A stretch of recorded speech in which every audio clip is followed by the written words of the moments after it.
Hallelujah. तो आइए वचन में जाने से पहले हम प्रार्थना करेंगे।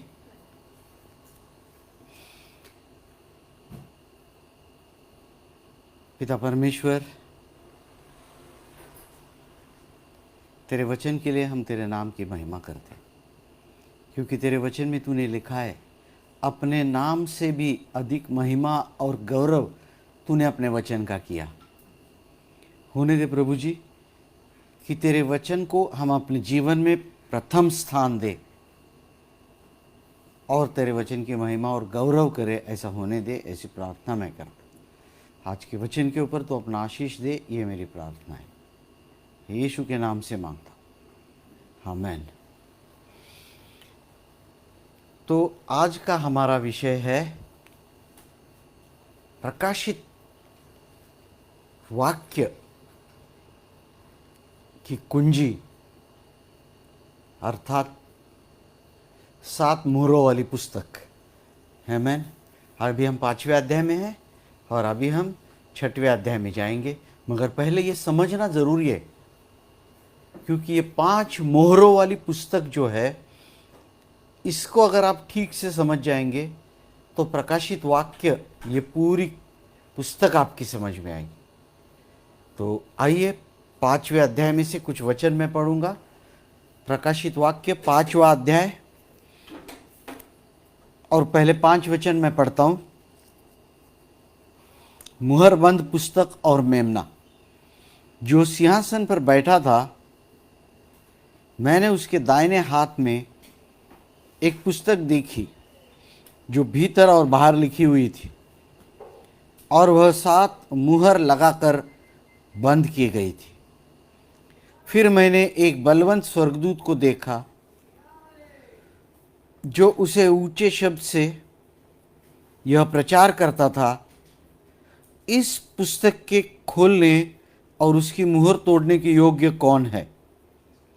परंतु न स्वर्ग में, न पृथ्वी पर, न पृथ्वी के नीचे कोई उस पुस्तक को खोलने या उस पर दृष्टि डालने के योग्य निकला। तब मैं फूट फूट कर रोने लगा, क्योंकि उस पुस्तक के खोलने या उस पर दृष्टि डालने के योग्य कोई न मिला।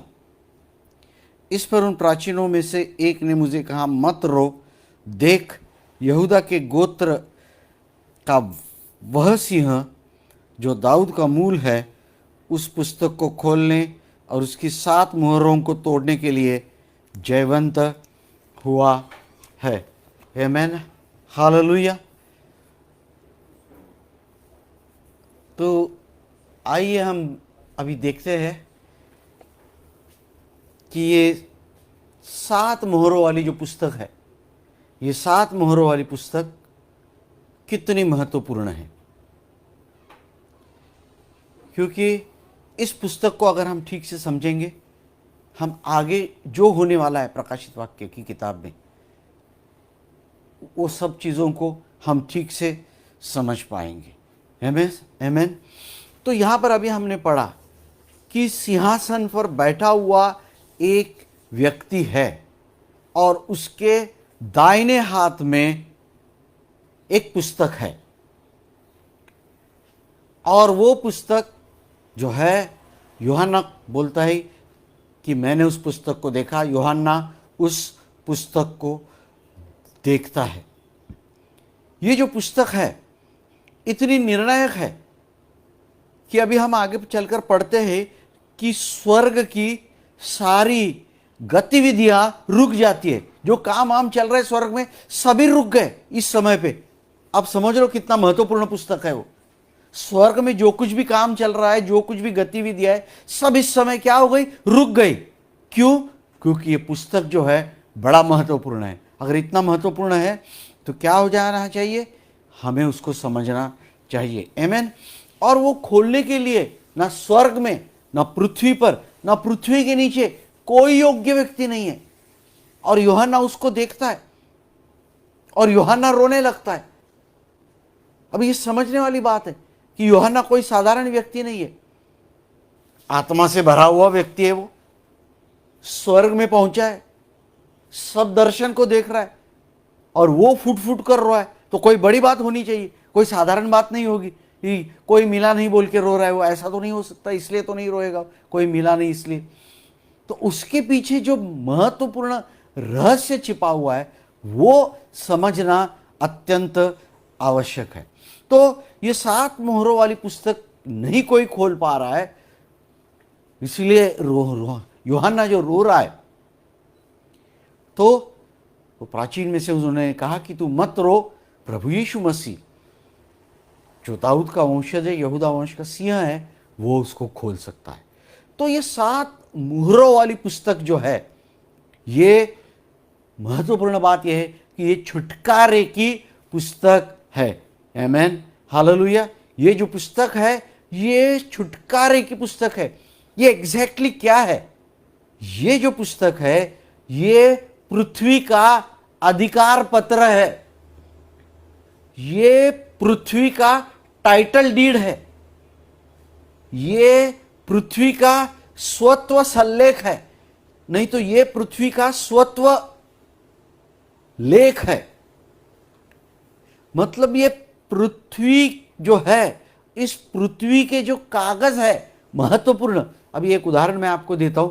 समझो आपने घर खरीदा है, तो एक फ्लैट खरीदा है या जो भी घर खरीदा है या बंगला खरीदा है, उसके घर के कागज पत्र जो रहते हैं, टाइटल डीड जो रहता है, कानूनी दस्तावेज कागजात जो रहते हैं, वो कितने महत्वपूर्ण रहते हैं।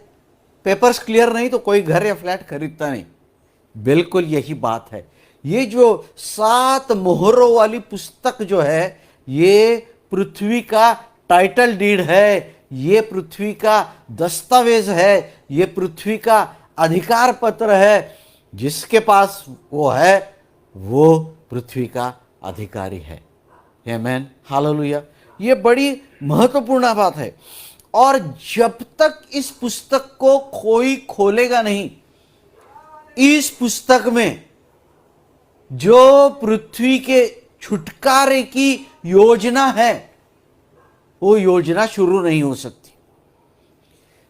अगर कोई इस पुस्तक को खोला नहीं तो पृथ्वी के छुटकारे की सब आशा जाती रहेगी, किसी को कुछ छुटकारा नहीं मिलने वाला। तो पृथ्वी का छुटकारा इस पुस्तक में 7 मोहरों के अंदर लिखा हुआ है। बड़ी महत्वपूर्ण पुस्तक है।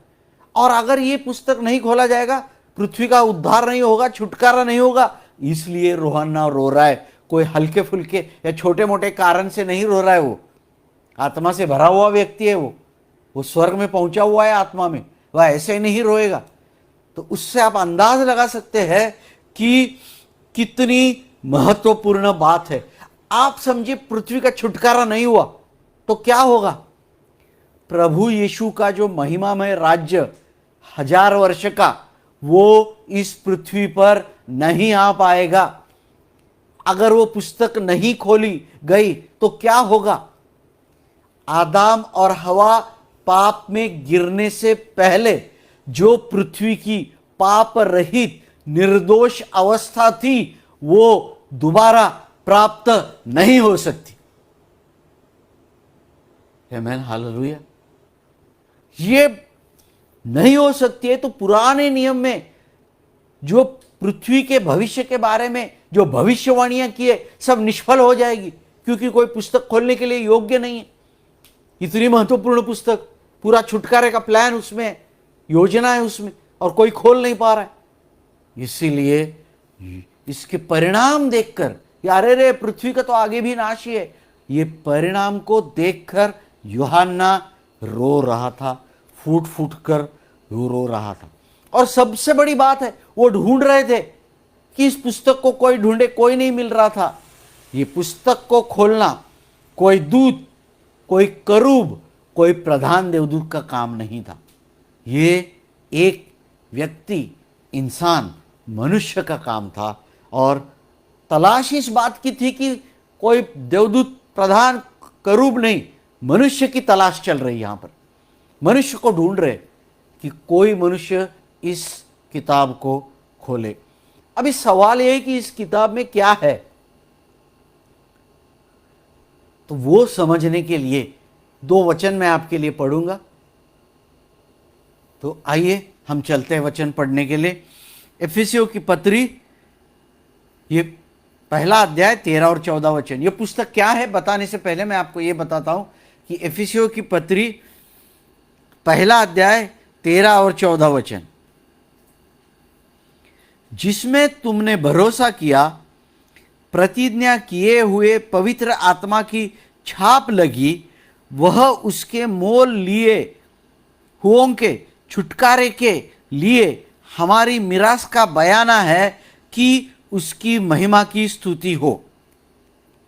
इस वचन में हम एक संपत्ति को देखते हैं जिसे छुड़ाना है। पहली बात, अभी एक वचन मैंने पढ़ा, इफिसियों की पत्री पहला अध्याय 13-14 वचन। क्या देखते हैं इस वचनों में? एक संपत्ति है जिसको छुड़ाना है। अभी एक और वचन पढ़ता हूं, रोमियो की पत्री 8वां अध्याय 22 और 23 वचन में पढ़ता हूं।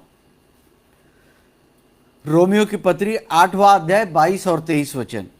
क्योंकि हम जानते हैं कि सारी सृष्टि अब तक मिलकर कहरती है और पीड़ाओं में पड़ी तड़पती है, और केवल वही नहीं पर हम भी, जिनके पास आत्मा का पहला फल है और लेपालक होने की अर्थात अपने देह की छुटकारे की बाट जोते हैं।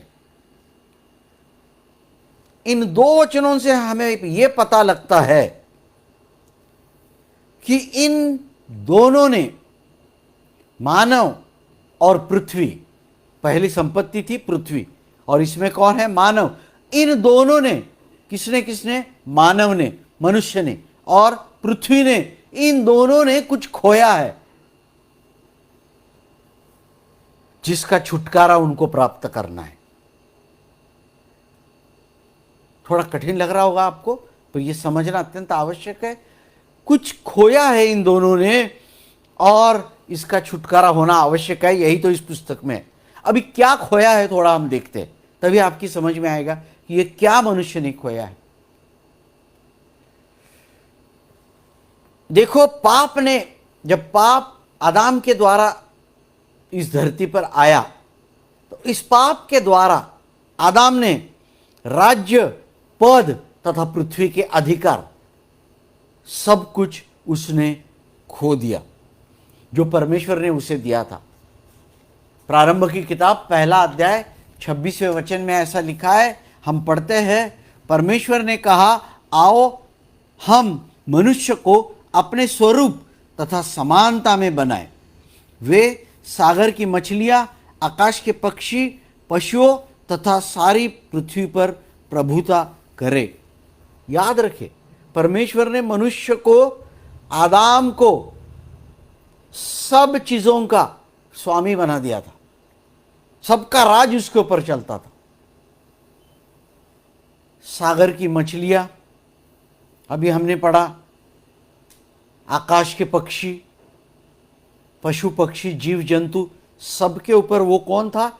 अधिकार और प्रभुता जमाने वाला अधिकार परमेश्वर ने उससे दिया था।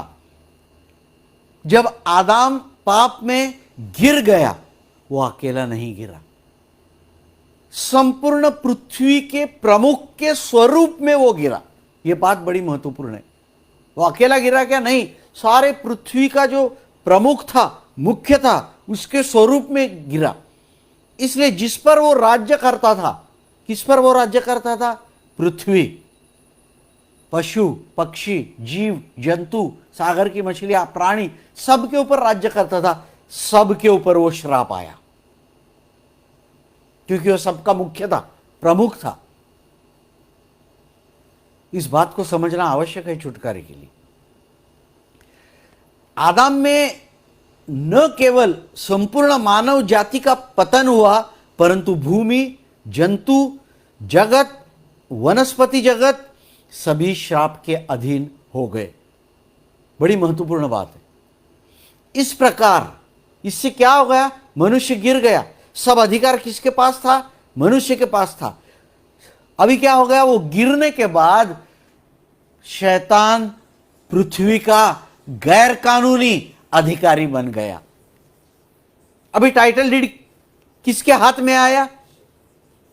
ओनरशिप किसके हाथ में आई? दस्तावेज किसके हाथ में आए? अधिकार पत्र किसके हाथ में आया?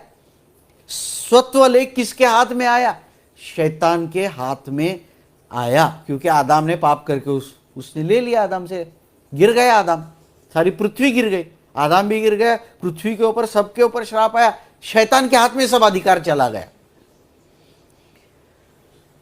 और अभी जो हम बाट जो रहे हैं वो छुटकारे की बाट जो रहे हैं। अभी क्या हो गया? जब प्रभु यीशु मसीह ने क्रूस के ऊपर अपना प्राण दिया, अपना खून बहाया, शैतान का पराजय कर दिया, शैतान हार गया, प्रभु यीशु मसीह के पैर के नीचे कुचला गया, अधिकार पत्र अभी किसके पास आया?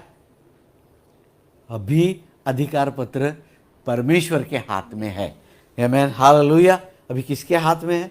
परमेश्वर के हाथ में। वो मेन टाइटल डीड जो है, अधिकार पत्र, ओनरशिप जो पेपर्स है, स्वत्व लेख, सारे पेपर जो है अभी परमेश्वर के हाथ में है। और परमेश्वर अभी वो छुटकारे के दिन की बाट जो रहा है, और वही हम उस मुहर लगाई हुई पुस्तक है।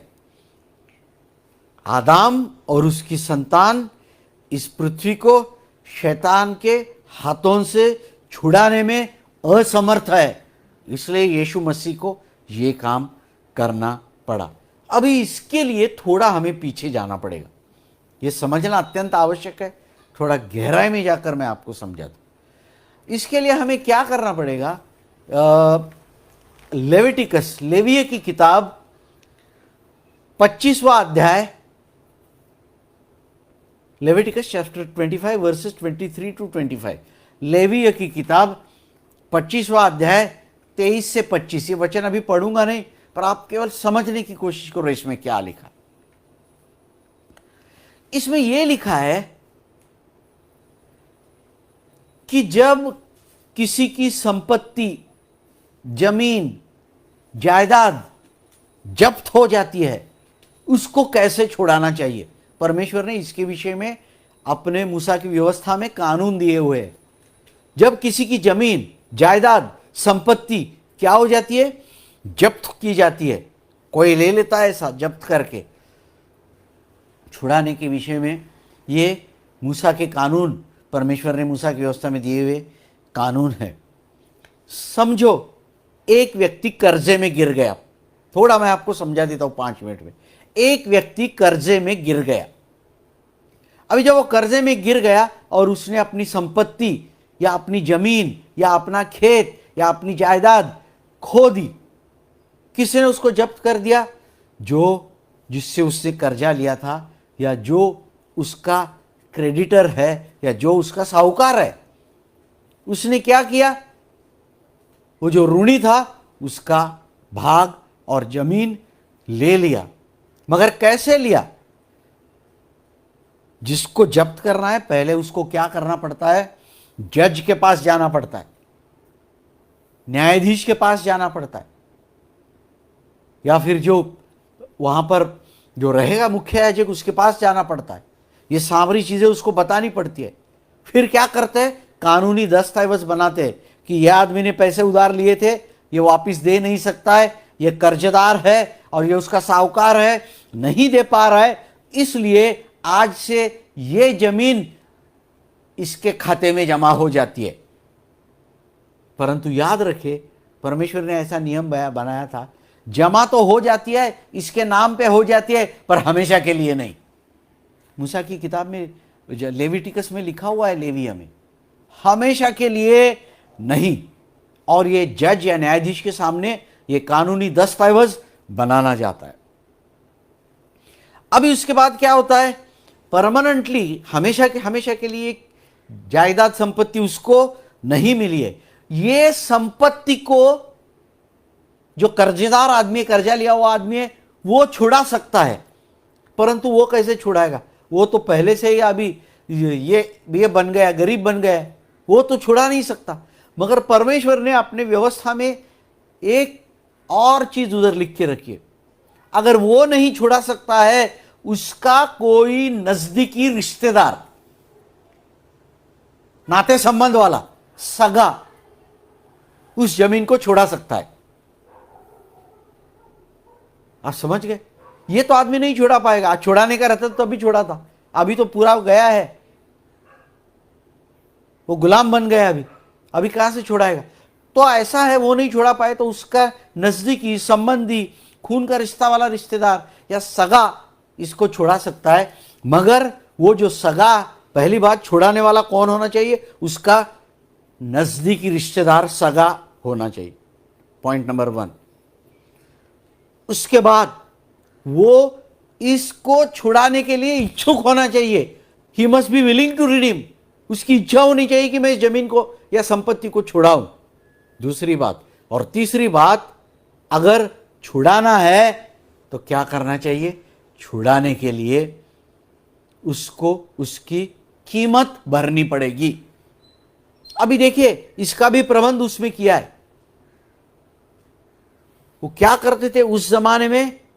ये हमारे जैसे ऐसे पुस्तक ऐसे नहीं थे, चौकोनी या आयताकार ऐसे नहीं थे। उस जमाने में एक प्रकार की घास है, पेपरस नाम की, उसके कागज बनाए जाते थे, या मुलायम चमड़े, और उसके ऊपर सब चीज आगे और पीछे दोनों जगह लिखी जाती थी। और उसको क्या किया दिया था? गोल उसको एक स्क्रॉल बना दिया जाता था, उसके ऊपर 7 सिक्के लगाए जाते थे और उसको एक नलिका में डाल के रख दिया जाता था। और कितनी जमीन है, उसके पूरे उत्तर पूर्व दक्षिण कितने दूर है, कितने मीटर है, कितना स्क्वायर, सब लिखा जाता था। और अंदर, और उस किताब के अंदर जो बातें लिखी जाती थी, वो बातें में लिखा जाता था कि इसको कैसे छुड़ाया जाए। मैं आपको इसलिए बता रहा हूं, यही तो वो पुस्तक है, इसलिए इतने गहराई में जाके बता रहा हूं कि ये कैसा छुड़ाया जाए। उसके जो कानून, स्टेप्स टू बी टेकन, जो कदम उठाए जाएंगे, अंदर लिखे थे, बंद करके डाल देता था। और जब कोई व्यक्ति उसका नजदीकी सगा या रिश्तेदार छुड़ाने को आएगा, वो क्या करेगा? और ये सब चीजें नलिका में डाल के, वो पुस्तक जो है मंदिर में रखा जाता था, टैबरनेकल और टेम्पल या मंदिर में रखा जाता था। और जब छुड़ाने वाला जाएगा, उसको किसके पास जाना पड़ेगा? मुख्य याजक या याजक के पास जाना पड़ेगा और बोलना पड़ेगा, मैं कीमत अदा कर रहा हूं, मैं उसकी कीमत चुका रहा हूं, मोल दे रहा हूं, अभी मुझे वो जमीन दे दो, मैं इच्छुक हूं। ये पुस्तक के पीछे जो कानून है, अभी मैं आपको एक उदाहरण देता हूं जिससे आपको समझ में आएगा। यिर्मयाह की किताब 32वें अध्याय और 6 से 14 वचनों में, मैं पूरा पढ़ूंगा नहीं, यिर्मयाह की किताब 32वां अध्याय 6 से 14 वचनों में यह लिखा है।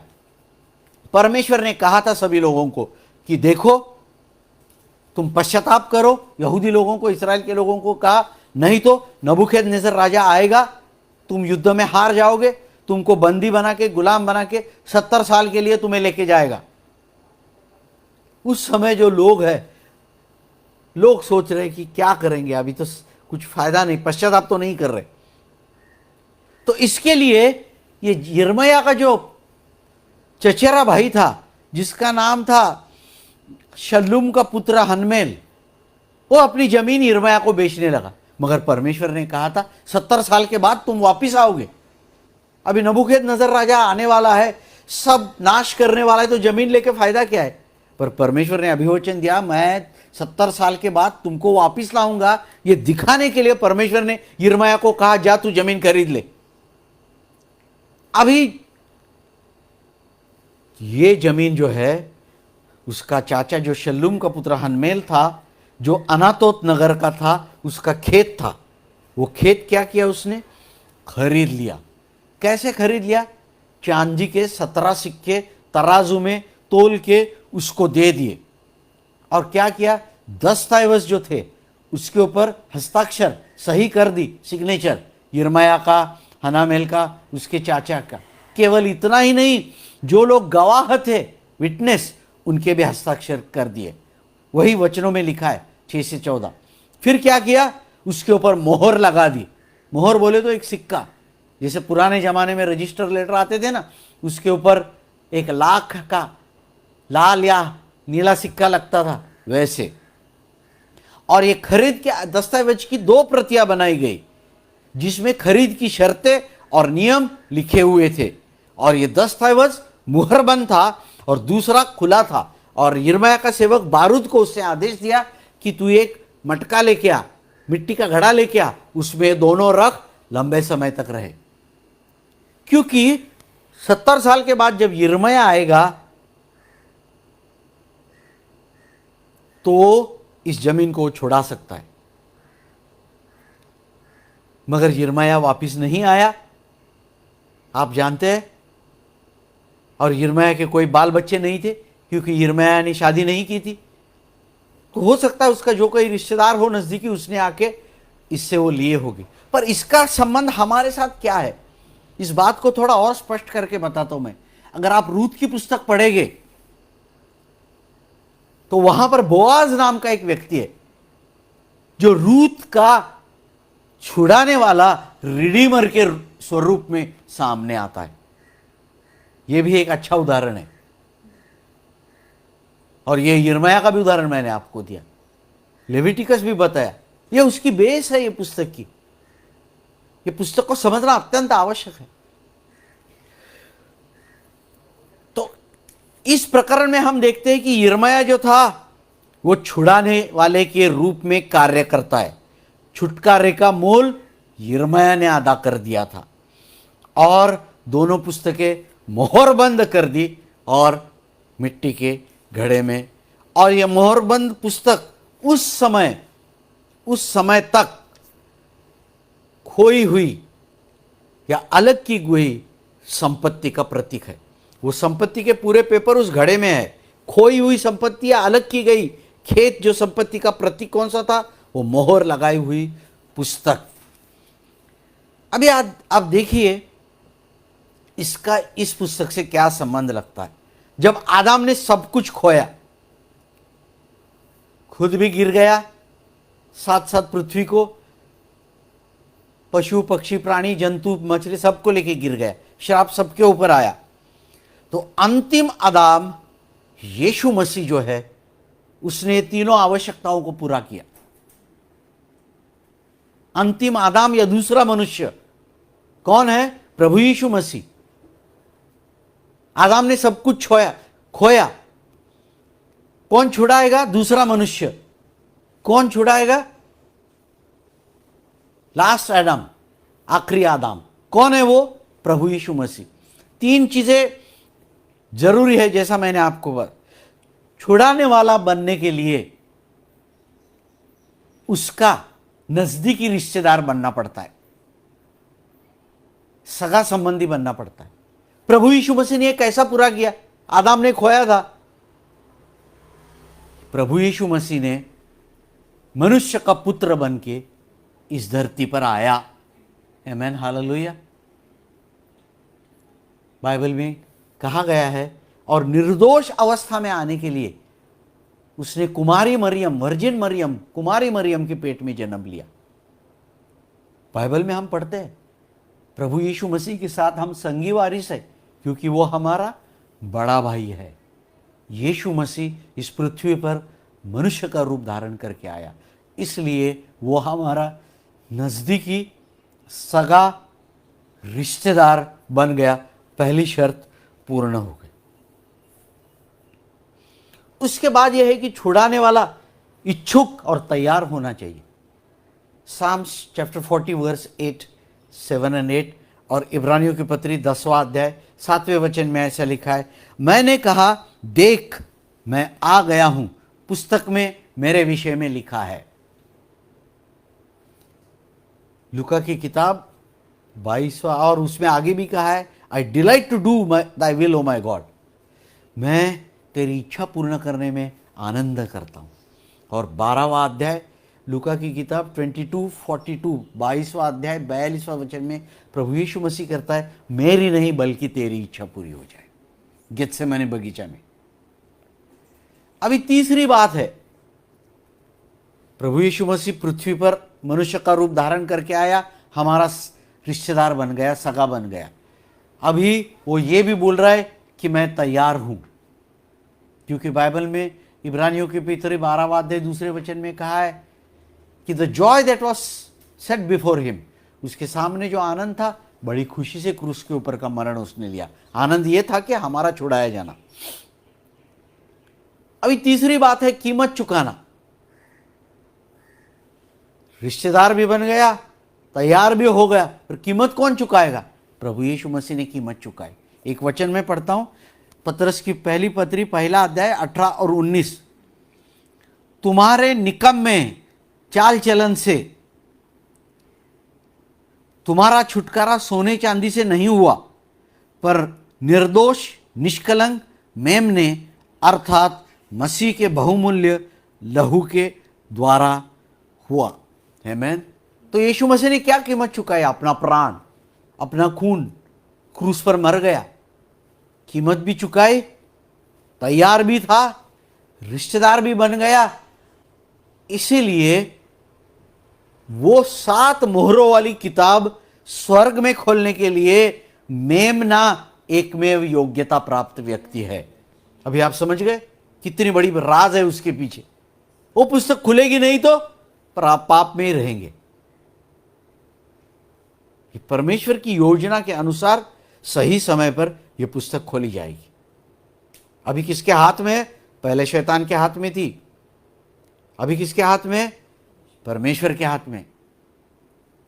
लूका की किताब 4 अध्याय में 4 से 7 वचनों में शैतान यीशु के पास आया, बोला है पृथ्वी की सारा वैभव मैं तेरे को देता हूं।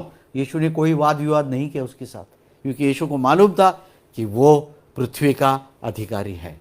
आमीन, हालेलुया। तो अभी जिस क्षण मेमना सिंहासन से उठ जाता है, ठीक से सुनो, जिस क्षण मेमना सिंहासन से उठ जाता है और दूसरे सिंहासन पर बैठा हुआ जो व्यक्ति है उसके दाहिने हाथ में जो पुस्तक है वो पुस्तक लेता है, उस समय मेमने की मध्यस्थी की सेवकाई खत्म हो जाती है। याद करें, जब तक वो सिंहासन पर बैठ के हमारे लिए यीशु मसीह अभी क्या कर रहा है? प्रार्थना कर रहा है। क्या सेवकाई है? मध्यस्थी की। अभी क्या हुआ? मेमना उठ गया और वो पुस्तक लेने, पिता के हाथ से पुस्तक लेने के लिए गया। तो अभी कौन सी सेवकाई है? छुड़ाने वाली की सेवकाई उसके हाथ में, रिडम्पशन। समझ गए?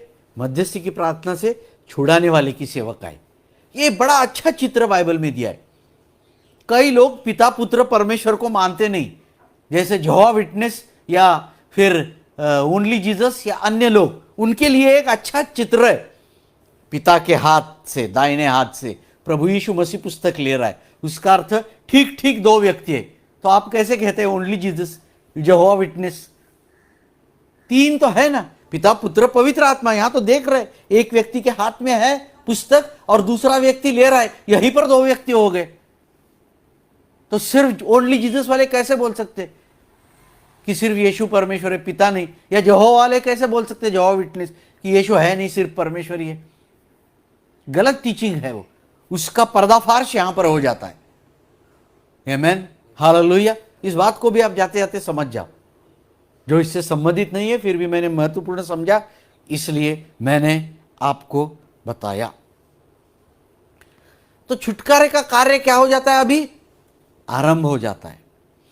जैसे जैसे प्रभु यीशु मसीह मेमना अर्थात यहूदा वंश का सिंह एक एक एक एक मुहर खोलता है, छुटकारे का कार्य आरंभ होता है। और शैतान के अधिकार में जो जो चीजें हैं उन्हें छुड़ाने की कार्यवाही वो करता है। आमीन, हालेलुया। परंतु शत्रु के साथ, कौन शत्रु है? शैतान। शत्रु के साथ एक बड़े संघर्ष के बाद यह पूरा होता है। तुरंत नहीं, पहला पहला सील खोल गया, पहला क्या बोलते उसको, पहले मोहर खुल गई, हुआ क्या? नहीं, एक बड़े संघर्ष के साथ 7 साल ये चलने वाला है संघर्ष। संघर्ष के बाद क्या होगा? शैतान के ऊपर लड़ाई होके विजय प्राप्त हो जाएगी। आमीन, हालेलुया। ये सब इस पुस्तक में लिखा हुआ है क्या होने वाला है आगे, क्योंकि शैतान जो है, जो अभी भी सोचता है कानूनी हुक्म, क्योंकि आदम गिर गया, उसके हाथ में आया था, अभी भी वो तो झूठ का बाप है, वो अभी भी चुनौती देता है यीशु मसीह को और परमेश्वर को, संघर्ष करता है वो।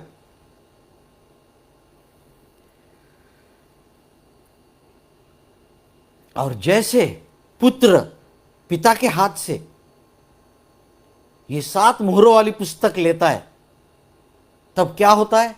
स्वर्ग में सारे लोग, सारे प्राचीन, सभी लोग परमेश्वर की स्तुति एवं प्रशंसा करने लगते हैं। आमीन, हालेलुया। इस पृथ्वी, सृष्टि और सारे लोग क्या करते हैं? स्तुति के गीत, प्रशंसा के गीत गाने लगते हैं। ये था आज का वचन। अभी जब इस समय क्या हो गया, ये कब खुलेगी ये किताब? खुलने का समय क्या है? जैसे प्रभु यीशु मसीह गुप्त रीति से बादलों के ऊपर आएगा, तब क्या हो जाएगा? यह मंडली जो है, जो कलसिया जो है, जो चर्च है, उसको क्या करेगा? वो बादलों के ऊपर उठा लेके जाएगा और स्वर्ग में चला जाएगा। हमारे स्वर्ग में जाते ही तुरंत ये काम चालू हो जाएगा। ये उसका टाइमिंग है, ये समय है उसका। तो मंडली तो चली गई स्वर्ग में, अभी पृथ्वी पर क्या होगा? 1-2 मिनट में मैं आपको बता देता हूं पृथ्वी पर क्या होगा। ये मंडली या कलसिया जो है, इस पृथ्वी पर कौन से रूप में? रोज of Sharon, lily of the valleys. क्या है वो? शैरॉन का गुलाब है। और क्या है? वादियों का शोषण है वो। Lily, lily of the valley, lily का फूल है ना। और कौन है? प्रभु यीशु मसीह ने हमें इस धरती पर मेमने तथा भेड़ों के रूप में रखा। जब गुलाब चला जाएगा, जब शोषण के फूल चले जाएंगे, तो यहां पर क्या रह जाएगा? गुलाब के कांटे, कांटे और कुसड़। तो धरती पर क्या होगा? जब मंडल या कलसिया धरती पर से चली जाएगी, आप क्या पाओगे पृथ्वी पर? कांटे, कांटे समझते हैं ना, कांटे, कुसड़ जो भी है। जब मेमने और भेड़े चली जाएगी, तो पृथ्वी पर क्या बचेगा? भेड़िए बचेंगे, वुल्फ, कांटे, वुल्फ। और जब बाइबल में कहा गया तुम पृथ्वी की ज्योति हो, प्रकाश हो, जब ज्योति चली जाएगी, तो इस पृथ्वी पर क्या बचेगा? बोलो क्या बचेगा? अंधियारा। जब पृथ्वी का नमक ही चला जाएगा, यीशु ने कहा तुम पृथ्वी के नमक हो, मंडली चली गई, पृथ्वी पर क्या बचेगा? स्वादहीनता। बड़ा खतरनाक समय होगा वो। मेरे प्रिय दोस्तों, आप क्या चाहते हैं? ऐसे भयंकर जगह पे आप रहना चाहते? आप सोच विचार नहीं कर सकते, ऐसे भयंकर विपरीत समय, कष्ट, तकलीफ, मुसीबत, समस्या, महासतावट पृथ्वी पर आने वाली है, जिसमें कि जिंदा रहने से अच्छा लोग बोलेंगे मृत्यु हमारे ऊपर आ जाए। क्या आप इसमें रहना चाहते हो?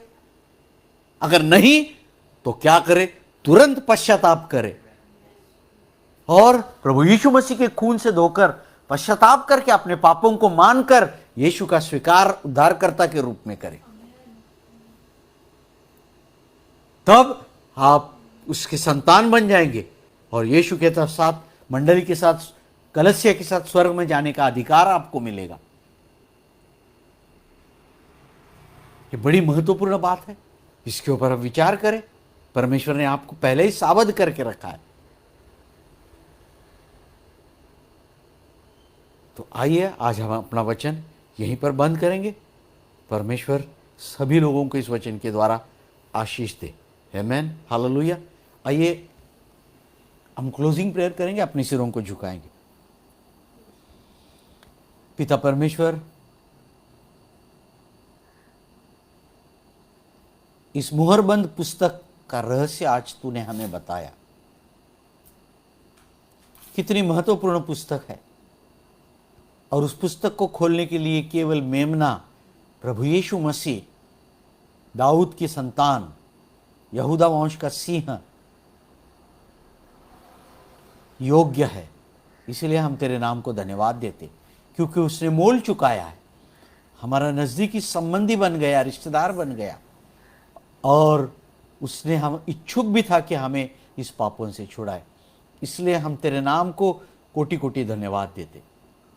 पिता परमेश्वर, जब यीशु बादलों के ऊपर आएगा, हमें भी याद रखना, और तू हमें भी इस धरती पर से तेरे साथ ले चलना, ऐसी प्रार्थना मैं करता हूँ।